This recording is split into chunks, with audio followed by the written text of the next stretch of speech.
Jesse Pulkinen is an overage player potentially going in the first round this year. Could the Blue Jackets see another Chinikov in him? We're going to talk about that on today's Locked on Blue Jackets.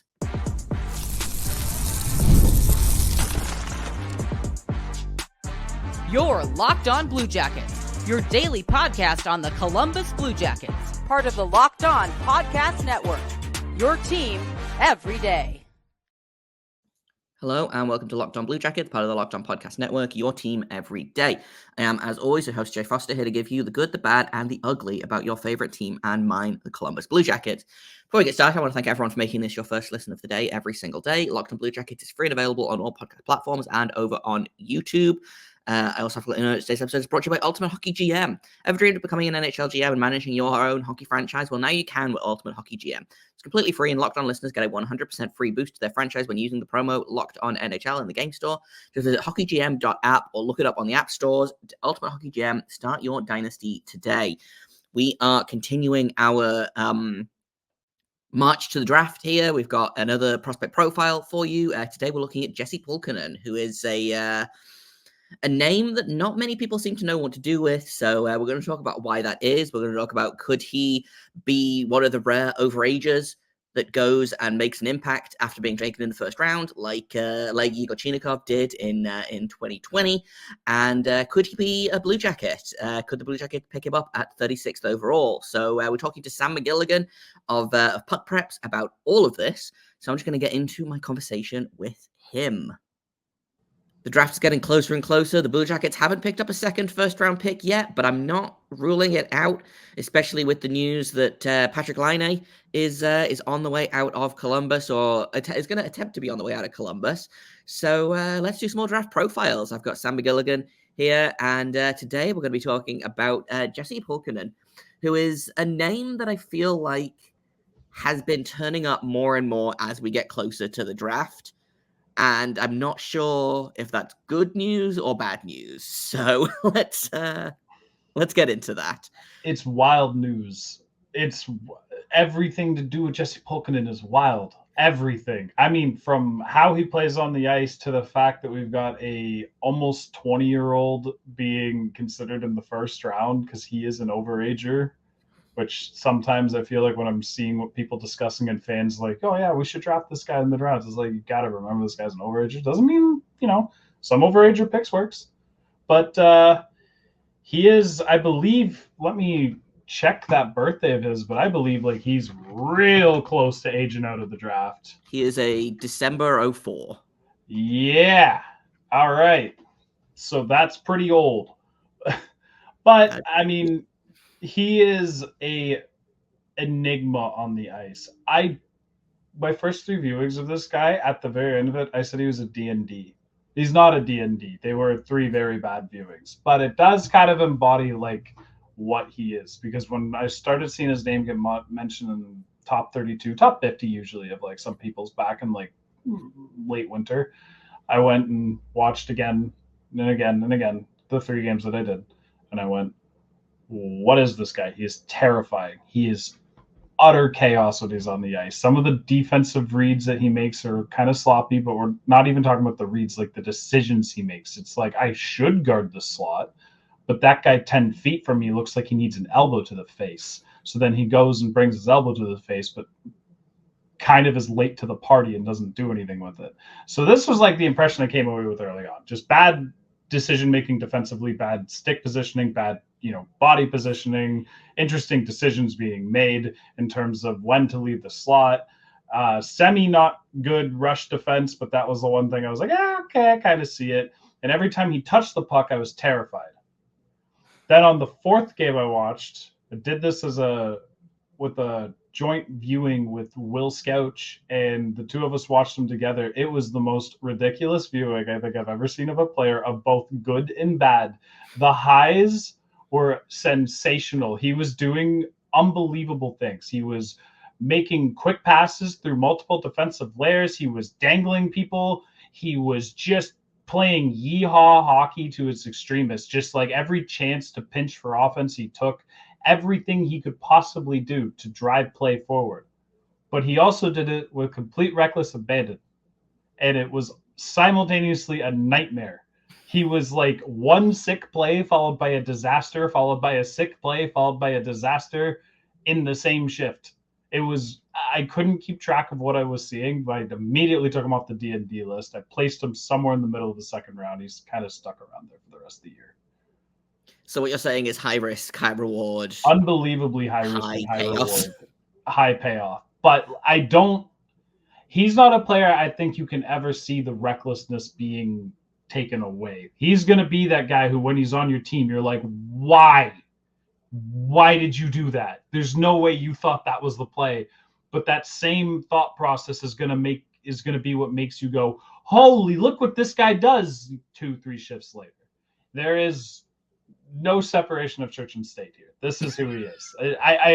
If they're 18, it's one thing. You can sit there and go, yeah, okay, there's time to refine this out there in pro hockey and stuff like that. But this guy is not 18. He's an overager. He's a D+1, but he's almost a D+2.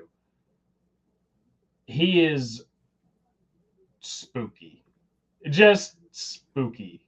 And I don't really know about using a first round pick on him per se. In fact, I just can't. It's hard for me to look at everybody who's available and go, what are they going to be? And with the amount of post-draft development that Pulkinen got, what will they become? And will they be as terrifying? Because right now, the NHL would eat Pulkinen alive just as much as they would eat every other defender. It feel like some people, when I see him being discussed, are treating him as if he is 18. And he's not. So old enough to know better, and yet. Yeah, it's fine because it's not like he's the only high risk, high reward player that's come along. A lot of them are draft eligibles at the time. I mean, Andrew Strothman, just not too long ago with Columbus. He was who I immediately thought of when you said he is kind of like this. I was like, oh, that sounds like a guy we have in the system already. Yes, he kind of does fit the Andrew Strothman bill. If I had to compare him to if Strothman comparison for this draft, it would be Jesse Pulkinen. But what's crazy with Pulkinen is that it does seem like there's more to work with just because he's bigger. He does have good skating ability. He can use his reach. He has tendencies that work very well in pro hockey. When you see them work, you're like, more of that, please. And it's forever accompanied by the chaos.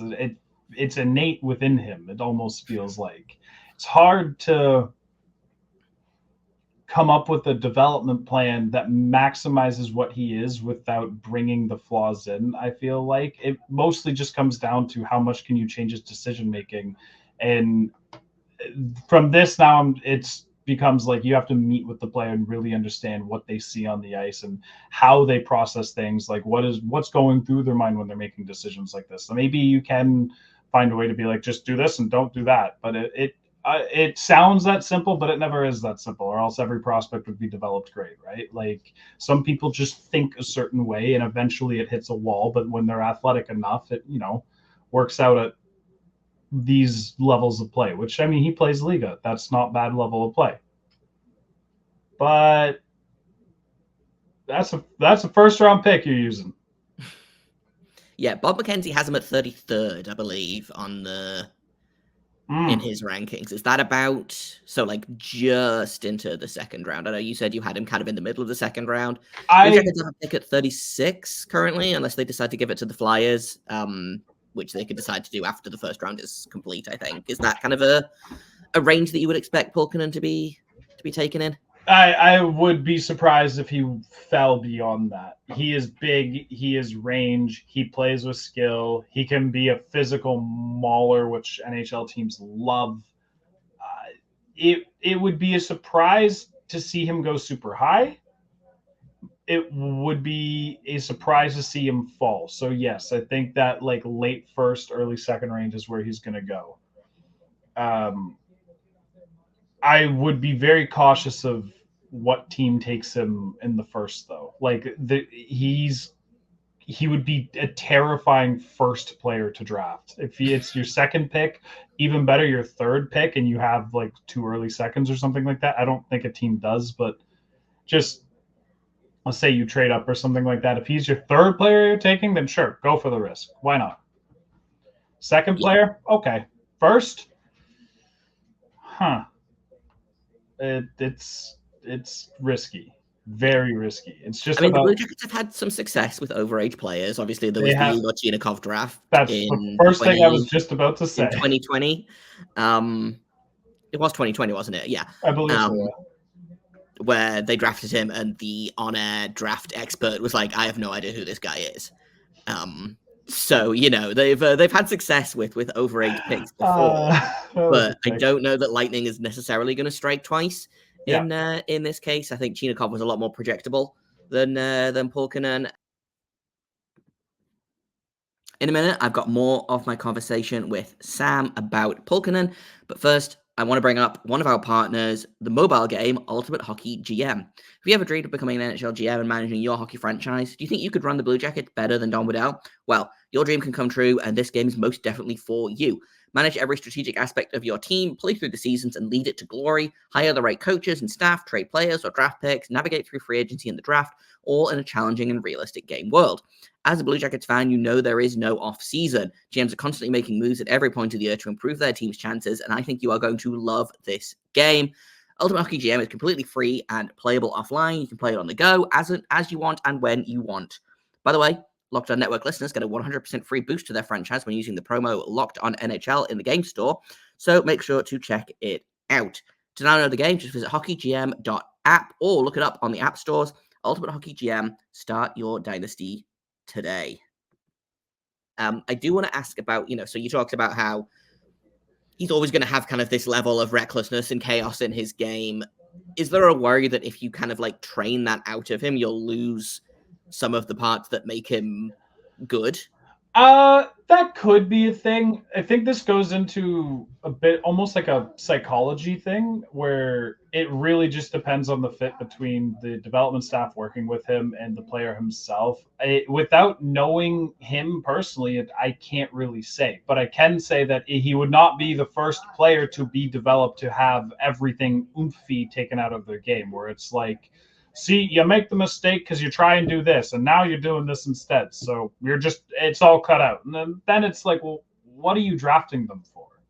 The point of some of these players is to draft them and kind of like refine it as much as you can. But players don't usually change this much because the player they are today started forming when they were 12, 6 years ago. It developed quite literally as they developed as teenagers. It's really hard to take someone's player identity and just like 180 it.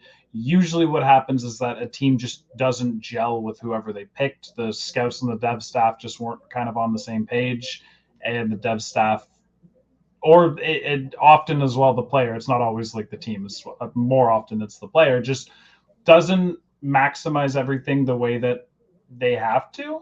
It's just kind of leaves them in this either a husky version of themselves where nothing really special is there, or a really flawed version of their best strengths that they can't really find a way to use regularly because the pace of the game just kind of caught up to them. With Jesse, I feel like if you drafted him, you no matter what, you don't risk losing the raw what's the best word? Chaos. Chaos is the best word. It's the only one that keeps coming to mind. Like, you don't want to lose that raw chaos that he comes with, because sure, it will lead to mistakes, but it's what drives the bus for him. It's what makes him thrive as a player. The best moments come from the exact same thought process that creates the worst. Unless you're a psychologist who can really go into the player, I don't think you're going to be able to separate the two. So don't kill both in the attempt of improving a couple details. The Blue Jackets, I feel like, are generally thought of as a decent team in terms of development. Their development team seems pretty on the ball. Is this an organization that you think Pulkinen could come into and maybe get a little bit more of that refinement and take a little bit so. The recklessness out, but not all of it? I think so. Columbus is a very interesting organization because every time you feel like you have a read on how they approach the draft, they go at it the next year and it's a little different. And they like last year it was value. I couldn't believe the value they got at the draft. 2020, everyone's sitting there like, what are they doing? Two entirely different processes, but it came from the same team, and both sets seem to be developing fine. Granted, 23 is still a little early. With Columbus specifically, I look at David Jiricek, who they picked obviously 6th overall, and he was a high end player, but he was a little similar of that. He had his moments where you're like, yay, but for the most part, he was just a killer out there with the puck. Every time he had it, they play. Pulkinen is almost, I guess it never really clicked to me right now. Pulkinen is in little ways like a poor man's Jiricek.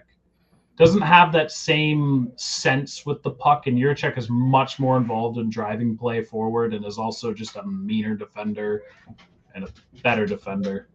But the way that they approach the game is very similar. Jiricek and Pulkinen will both go for those aggressive pinches when they see the chance. They will go for the hit when they see the chance to lay a big hit out. They will grab the puck, and if they see a quick lane, they will fire it up there without any hesitation.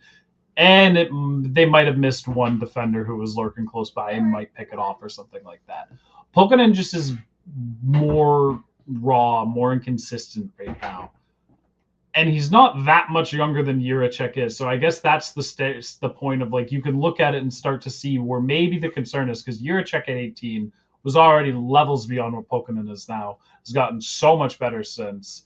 You can see that's a top 4 NHL defenseman minimum, and there's still room to grow all the way up to the first pairing. Whereas Pulkinen, you're still kind of going like, I don't know if you get NHL minutes yet. But they're not too far in age. They have similar strengths and weaknesses, similar flaws, kind of archetypically similar overall. So, yeah, I think Columbus is a team that can do a lot with them. It's just they could do a lot with a lot of guys in that range. This is a very, like, that whole range is going to be lots of developmental gems. And some of them are also going to be players with size and skill and things like that. So do you want to put all your eggs in the Pulkinen basket? If the fit is right, then you go for it. And I feel like Columbus, if they make the pick, that's one of the teams where they know the fit's right. So let's just kind of see what happens. I've got more of my conversation with Sam about Pulkinen and about who the Blue Jackets should take at 4th overall. But first, I've got to tell you about eBay Motors. Passion, drive, and patience is the formula for winning championships. It's also what keeps your ride or die alive. eBay Motors has everything you need to maintain your vehicle and level it up to peak performance. They've got superchargers, roof racks, exhaust kits, LED headlights, and more. Whether you are into speed, power, or style, eBay Motors has you covered. With over 122 million parts for your number one ride or die, you're always going to find exactly what you're looking for. And with eBay Guaranteed Fit, your part is guaranteed to fit your ride every single time or your money back. With eBay Motors, you are burning rubber, not cash. They've got all the parts you need at the prices you want. So it's easy to make your car the MVP and bring home huge wins. Keep your ride or die alive at ebaymotors.com. Eligible items only. Exclusions apply. eBay Guaranteed Fit is only available to U.S. customers. Yeah, it feels sometimes like Columbus is working off of a different draft board to literally every other team in the league. Yeah. Sometimes, which is fun, but also sometimes a little bit stressful. Obviously, the thing about Columbus is they have approximately 87 defense prospects right now. Where does Pulkinen fit into if they do end up taking him, 36th or whatever? How does he fit into their kind of ranking of defense prospect? And they might take a defenseman at 4th. I would say in the back half of the top 10, most likely. So kind of, are you thinking like in terms of where he fits up against like Corson Kuhlmans and Samuel Konazko kind of? Yeah, those types of guys. He can roughly be put in with them. I mean, Corson Kuhlmans actually is another interesting player because he suffered from, they're not similar players, but they have that similar issue of Corson sometimes just does stuff and you're like, why? He fits in that range, probably just a little bit behind Kuhlmans, just because Pulkinen being older at the time of the draft and stuff like that. But at the same time, Kuhlmans wasn't 2022. He was 21, wasn't he? He was the Kent Johnson draft. Okay, so yeah, maybe Nylander and Kuhlmans with the first round picks. That's right. That was an interesting draft. Okay, so probably around the Corson Kuhlman's range, either one spot above, one spot below. I wouldn't put him above like the Matejchuks, the Juraceks, like those types of guys, though. Like they're a clear tier ahead. Yeah, for sure. Let's talk a little bit about the draft that's coming up. Sure. Blue Jackets are sitting at 4th overall. There's, again, we talked about this a little bit off mic before we started recording. There's lots of rumblings about who could be available. People are saying that Levshinov's going to go 2nd, which could free up a guy like Demidov to go 4th.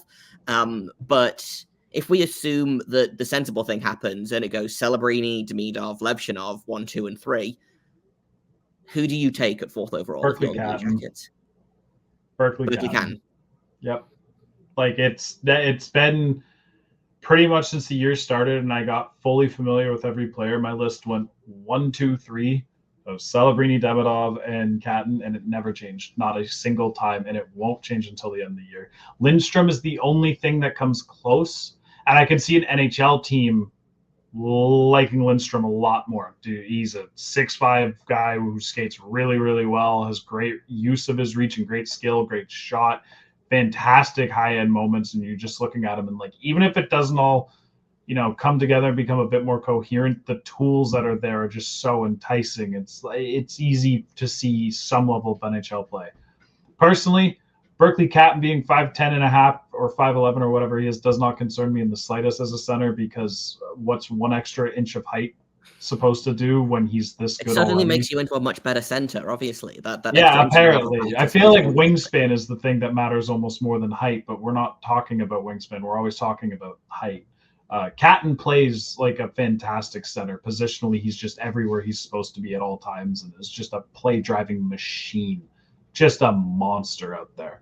One of the 3 players who, when you watch them, you just go, yeah, that's a level of offense no one else has. Okay, sick. Take him. And you can see, like, the biggest concern with him is defensive responsibilities and how there are some moments of disengagement and et cetera, but it's not the first time you've seen a high-end center on a semi kind of weak offensively team, especially if they're not there, be told, we don't care about the defensive end, go nuts offensively, go nuts in transition, just get points and do everything the rest of the team can't do, and they'll do that job. That's not the first time we've seen it happen. I don't know if it's what's happened with Spokane this year, but I think it kind of is what's happening, because I would be floored if a guy like Berkeley Catton 2 years from now, as smart as he is, went into the defensive zone and went, I don't know what to do. Like, these guys are typically completely in line with everything that's happening in a game. It's a matter of where they put their effort. Catton's got a 200-foot game buried underneath. I'm completely convinced a high-end 200-foot game exists there.